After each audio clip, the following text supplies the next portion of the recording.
Ok, donc chers amis, voilà, je vous montre dans cette vidéo comment installer Power BI et comment importer un fichier CSV. Ok, donc vous allez sur Google et vous tapez Power BI Downloads. Ça va vous donner ce lien. Vous allez sur ce lien-là et si vous allez en bas, vous allez cliquer sur le bouton Downloads Power BI Desktop, ok? Microsoft Power BI Desktop, non, pas le mobile. Donc, vous cliquez sur Downloads et ça va vous amener sur Microsoft Store. Et de là, vous pouvez commencer l'installation. Donc, vous allez cliquer sur Open. Donc, c'est parce que j'ai déjà Power BI installé ici. Mais si vous n'avez pas encore Power BI installé, euh, vous allez voir Download au lieu de Open, bien télécharger en français. Donc voilà comment ça se passe. C'est très rapide et très simple. Vous n'avez pas trop d'instructions à avoir à ce niveau. Maintenant, dès que vous terminez, ce que vous allez faire, vous allez ouvrir, laissez-moi fermer cette application pour le moment et je vais ouvrir Power BI. Vous allez voir Power BI desktop sur votre machine et vous allez cliquer dessus.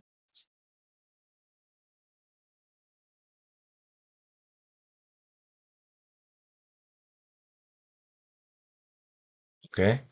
Um, so, et de là, vous allez voir ce visuel-là. Et la première chose à faire, laissez-moi d'abord vous expliquer euh, la plateforme. Retourne. Donc, vous avez trois, trois tables principales. La première, c'est pour les visuels. Et vous avez au côté droit, les genres de visuels que vous voulez appliquer. Mais vous ne pouvez pas utiliser cette page-là pour le moment. Si vous n'avez pas de données, vous ne pouvez pas l'utiliser pour le moment. Donc, vous devez d'abord aller sur Table View pour voir s'il y a une donnée qui a été téléchargée ou bien une donnée qui a été importée. Ce n'est pas encore fait, donc c'est pour ça que vous ne voyez rien ici. Et la troisième page, c'est pour les relations entre les données que vous avez. Par exemple, vous pouvez faire créer des relations entre différentes données en utilisant des clés comme les identifications ou d'autres clés, donc, ou les dates, tout ce que vous voulez. Donc, ce sont des tables. Ce que vous voyez ici, ce sont des tables qui sont connectées par des colonnes ou bien des colonnes de connecteurs. OK? Donc, voilà les trois principales tables. Maintenant, vous pouvez créer des visuels, n'importe quel visuel que vous voulez, sur chaque layout. Ce que vous voyez ici, layout, ce sont des genres de visuels que vous pouvez mettre ensemble. Par exemple, ici, vous pouvez créer des histogrammes ou bien ici, vous pouvez créer qu'est-ce que, quel que soit ce que vous voulez. OK? Ça dépend de vos aspirations et de ce que vous voulez accomplir. Donc voilà, c'est un peu comme Excel où vous pouvez créer des, euh, je ne sais pas comment l'appeler. Ici, on l'appelle layout. Vous pouvez créer de petites tables en Excel. C'est pratiquement la même chose ici. Bon, maintenant, je viens d'expliquer euh, les trois pages majeures. Visuel, qui ne peut pas être utilisé s'il n'y a pas de données. Et si vous avez des données, si vous avez besoin de les connecter ensemble, vous faites les connexions ici. OK? Et vous allez utiliser Manage Relationship pour faire les connexions ici. Bon, maintenant, commençons à utiliser Power BI. Il y a plusieurs genres de connexions que vous pouvez faire. Il y a la connexion en important, euh, en amenant des fichiers Excel ou bien en utilisant un serveur SQL ou bien SQL.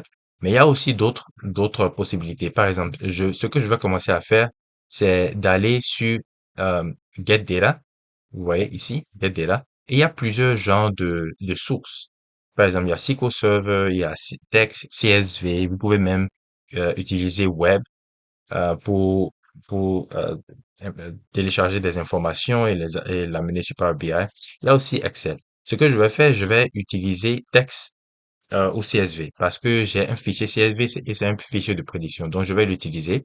Et quand je clique ici, je vais naviguer sur le chemin que je veux et je clique le fichier que je veux. OK? Donc, je clique maintenant ouvrir, ou bien open. Quand je clique open, ça va vous montrer d'abord comment la donnée se présente.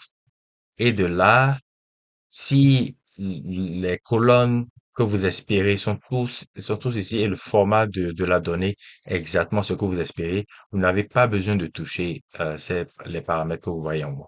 Donc, ce que vous allez faire, et vous n'avez pas besoin de transformer quoi que ce soit ici. Ce que vous allez faire, vous allez cliquer sur Loads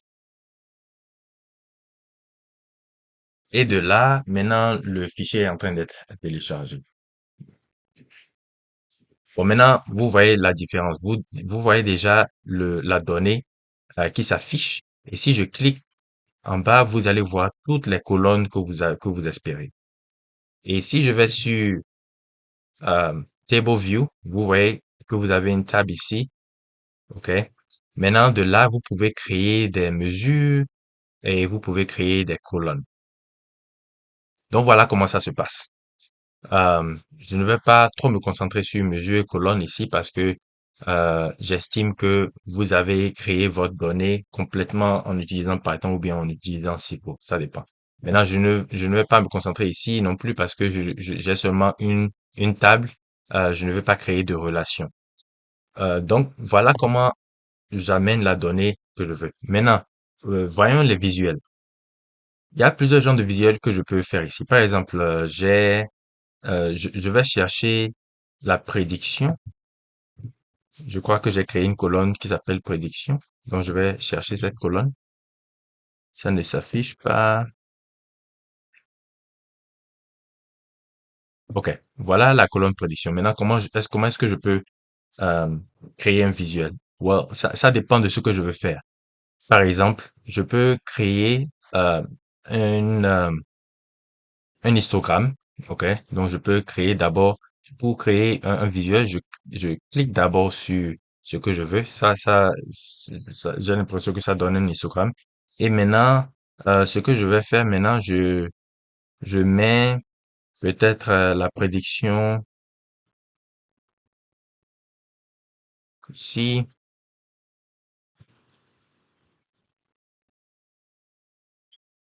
Je crois que je dois, laissez-moi voir si c'est mieux de le faire ici. OK, je vois. Maintenant, euh, je peux créer. Je dois avoir l'axis X et l'axis Y, ok? Je vais voir s'il y a quelque chose que je peux faire. Par exemple, je peux regarder une, euh, une mesure ou bien une colonne de catégorie. Par exemple, voyons voir ce qu'il y a. C'est toujours bien de regarder les distributions de chaque colonne. Laissez-moi voir si je peux voir, par exemple, MS Zoning. Voyons voir si c'est une catégorie. OK. MS Zoning, c'est une catégorie. Donc, je crois que ça va aller. Maintenant, nous avons RL, RM, FV et tout. Donc, pour chaque catégorie, je veux voir la prédiction qui a été faite. OK. Donc, ce que je dois faire ici, c'est peut-être regarder, euh, c'est peut-être de regarder à la prédiction pour chaque catégorie. Donc voilà comment ça se présente. Vous voyez que euh, la prédiction pour la catégorie FV est à 222 000 et ici 191 000. Donc vous voyez comment ça évolue. Et vous pouvez aussi créer ça c'est ce qu'on appelle bar chart. Vous pouvez aussi créer line chart. Vous voyez, ça descend il y a une tendance qui descend.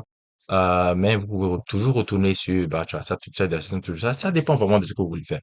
Bon, maintenant, voilà un exemple de visuel, vous pouvez créer un second visuel à partir d'ici et dire, OK, donc,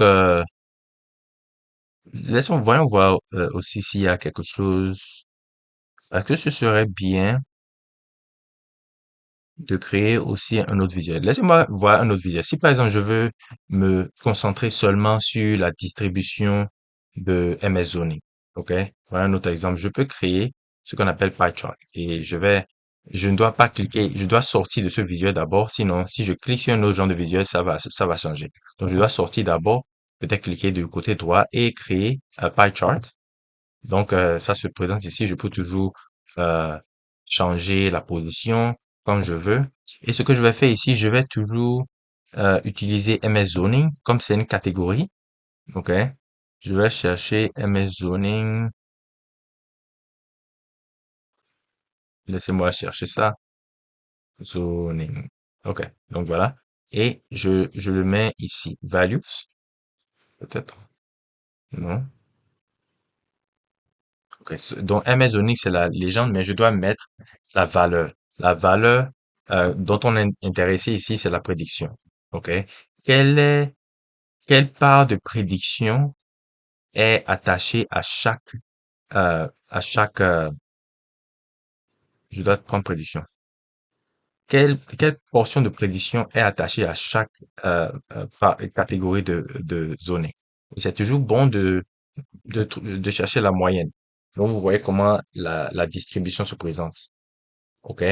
Donc, voilà comment vous pouvez utiliser Power BI pour vos visuels. Et les visuels, pratiquement, c'est ce que les analystes en données utilisent et aussi les data scientists utilisent. Les analystes en données ne sont pas trop dans le domaine de machine learning. Ce qu'ils font, ce sont des analyses de base de données en utilisant les statistiques euh, en faisant des tests statistiques qui dépendent de certaines hypothèses. Maintenant, ils utilisent les statistiques, ils peuvent utiliser les langages de programmation comme R, bien, ce qu'on appelle R en français, ou bien Python. Donc, ça dépend vraiment. Ils peuvent même utiliser SQL pour faire les statistiques. Et ils présentent maintenant les informations sous la forme de ce genre de visuel-là. Et ils présentent ces visuels-là à leur patron. Donc, voilà comment ça se présente. Et j'ai oublié aussi de vous montrer, vous pouvez utiliser ce qu'on appelle Slicer. Donc, laissez-moi cliquer ici, par exemple. Ce sont des gens de, comment dire, de, ils filtrent. Ce sont des filtres, par exemple. Par exemple, je veux dire que je veux filtrer sur le genre de building. Donc, voilà comment ça va se présenter. Et de là, ce que je peux faire, c'est c'est de dire, bon, il y a toutes ces catégories-là, je veux m'intéresser au duplex. Vous allez voir comment la donnée va changer. Vous voyez, seulement pour les duplex, si je veux faire pour les duplex et pour les deux FM comptes, si je veux faire pour les townhomes, voilà comment ça va se présenter. Donc, ça dépend vraiment de ce que vous voulez faire, de ce que vous voulez accomplir. Vous voyez. Et l'utilisateur de ces genres de ressources-là vont regarder toutes les dimensions de la donnée. Et donc, c'est vous l'analyse et vous donnez ce produit-là à votre patron ou à vos clients. Donc, voilà ce que je voulais présenter. J'espère que cette vidéo vous aidera. On se dit à la prochaine. Bye bye.